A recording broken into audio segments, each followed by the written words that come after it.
We knew that Masai Ujiri's contract negotiations with the Raptors were going to be difficult to get done, but we didn't know how close Masai was to actually leaving the franchise because of the former chair of Rogers Communications. So in today's video, we're going to break down everything that you need to know about this story of how Masai nearly left the Raptors. Let's get into it.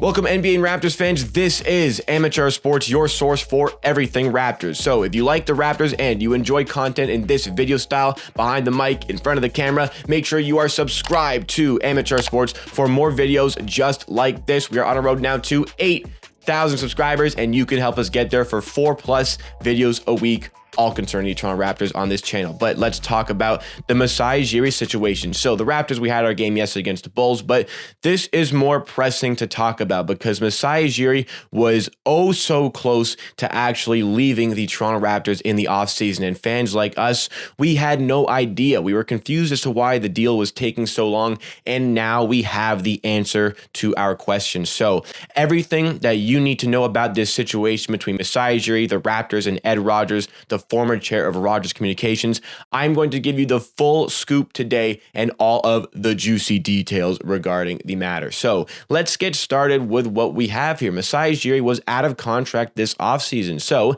naturally, MLSC, Maple Leaf Sports Entertainment, who own the Maple Leafs, Raptors, and Toronto FC, they were looking to get a new deal done for the former NBA Executive of the Year. And why wouldn't they? Masai Ujiri has brought this team from never really making the playoffs to making it every single year, seemingly. 7 years in a row they did it. They didn't do it last season. Now they're in a little bit of a rebuild phase. But over the course of those 7 straight playoff seasons, the Raptors won an NBA championship, something that many people would have never expected this team to ever achieve. And also Masai Ujiri has been attributed to adding in $500 million of value to this Toronto Raptors franchise. A deal needed to get done for the architect behind the Toronto Raptors' success. And MLSC were also in the head state that, yeah, a deal does need to get done in this situation, and they were prepared to offer him a pretty good contract. Negotiations started in about mid-July between Masai Ujiri and MLSC.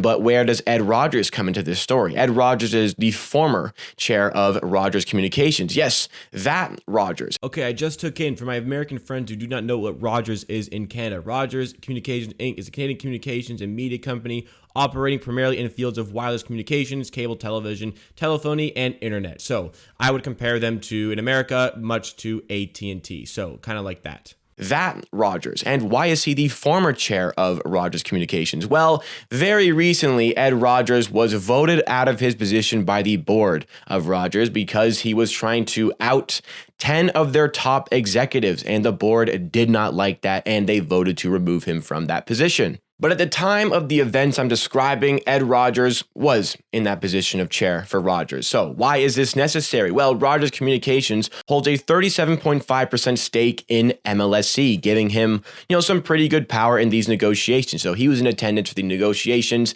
that had been going over the course of a couple of weeks. One of these meetings in particular went very well for everybody involved except for Mr.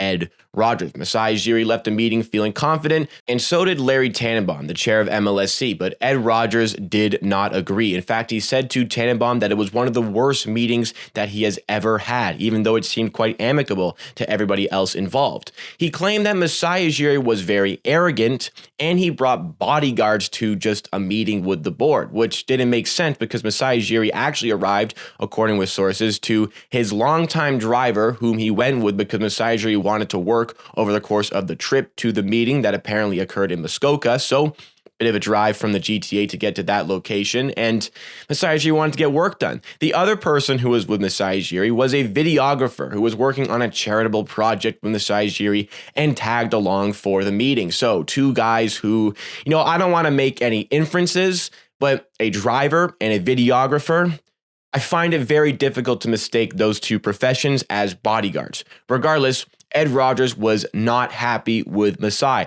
He was also not happy with the amount of money that was being apparently floated around. Larry Tannenbaum and other executives at MLSC were content to give Masai Ujiri about $15 million in the contract in terms of his salary.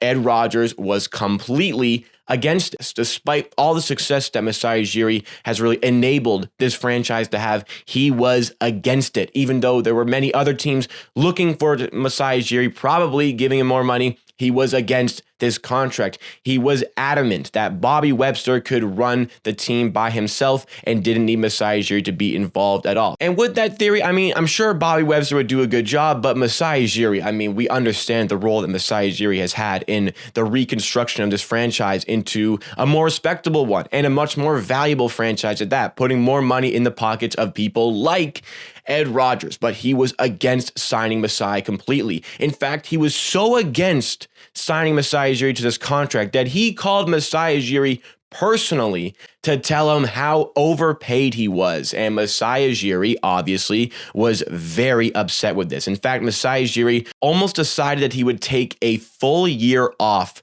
because of this phone call, because of how upset he was. He wanted a full year off from the franchise, which is a scary thought to have going into this really rebuild phase with the Toronto Raptors, not having Masai Ujiri to help orchestrate it. But Masai was very upset. And it turned into, well, Larry Tannenbaum went, well, Ed Rodgers, you're crazy. Masai Ujiri is absolutely worth this money. And Masai Ujiri, it's a little bit peculiar that he decided he would take a year off instead of going with another team, isn't it? Because apparently, according to sources, there was another NBA team prepared to offer more than $15 million a year to Masai Ujiri, as well as a 3% ownership stake in the franchise. Apparently, there's also some lucrative offers coming from English Premier League soccer sides, the top domestic league in soccer in the world, one of the most valuable leagues in the world. I'm sure it was a very lucrative deal for Masai to take that. But based on all of this information, there was more money available elsewhere. Masai wants to stay home in Toronto, and he's willing to wait a full year in order to make that happen. Larry Tannenbaum decides to overrule Ed Rodgers because, well, why the hell would you not bring back the architect of your NBA championship? The guy who brought an NBA championship to Toronto, whereas Ed Rodgers, all he brought to Canada was, well, overpriced data charges. So naturally, Larry Tannenbaum decides to overrule Ed Rodgers. He's going against his principles here because Larry Tannenbaum believes that the best course of action with your colleagues is to find a compromise, but there was no compromise able to be met here with Ed Rodgers. So overrules him. Ed Rodgers, unhappy. He tattles on Larry Tannenbaum to Adam Silver and other NBA executives. He literally calls the executives to tell on Larry Tannenbaum because he overruled him. And well, this is the story of a non-controlling NBA owner who thinks he has a lot more power than he does. The reality is that Adam Silver conveyed the message that Larry Tannenbaum is well within his rights to overrule Ed Rodgers. Again, he is a non-controlling NBA owner, just has the big stake in the franchise. Larry Tannenbaum, he knew what was up. He had to bring back Masai Ujiri. So we landed with Masai Ujiri at about $15 million a year, cheaper than what other teams should have given him. Now we have to look at Ed Rodgers in this situation. What was the reasoning behind this decision? The decision to go to absolutely extreme lengths to not bring back Masai Ujiri. Because, you know, a non-controlling NBA owner who thinks he has more power than he does, that's not that rare. That's going to happen all the time.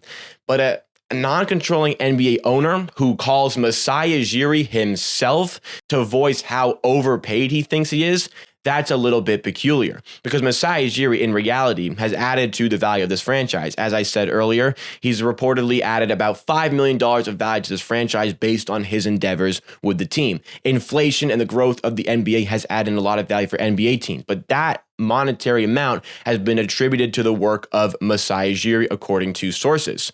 So he's getting a ton of money for the franchise, and he's getting a ton of money for any part of the ownership team, including Ed Rodgers. In terms of results, Masai Ujiri won an NBA championship for this country. So where is the displeasure for Masai Ujiri coming from when you look at Ed Rodgers? Is it really down to money? Is it down to something else? These are questions that we really do not have the answer to. But if you want to talk a little bit about Ed Rodgers' character, I mean, you can talk about how he was voted out of his position as the chair of Rodgers Communications right before this story broke out. So I'm sure those two events were slightly correlated.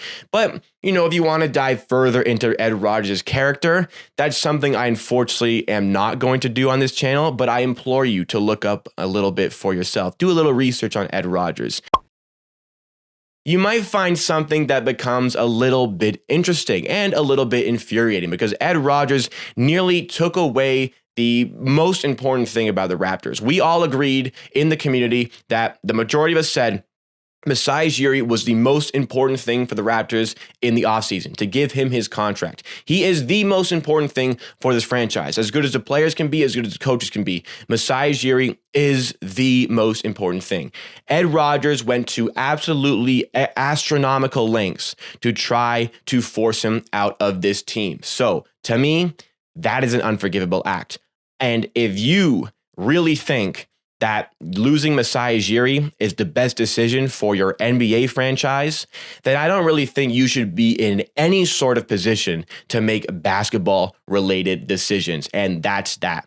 I don't want Ed Rogers anywhere near any decision-making regarding this team anymore, because if he really does believe this, then he simply knows nothing about basketball. So there you have it. That's pretty much everything regarding this situation. That is all the details, but I implore you to look a little bit up about Ed Rogers yourself. But that is it from me for today. Let me know your thoughts and opinions on this situation. Was Ed Rogers right? Was Larry Tannenbaum right? I want to hear your thoughts. So thank you so much for watching this video. If you did enjoy, if you're still here, you clearly did enjoy, make sure you give us a like on this video. Let us get to 250 likes on this video. Goes a long way to supporting me. And if you want to see more Raptors related videos, make sure you're subscribed to Amateur Sports. We're on the road to 8,000 subs. And if you want even more of myself, I have other channels. The Amateur TV channel on the top right of the screen is the vlog channel that I have. I go to many live games, and I'm going to Raptors 9 to 5 games as I have season tickets. And Amateur Clips is the best clips from our Twitch streams, including a post-game show for every single game, including the one we saw last night. We'll see you again next time for another video.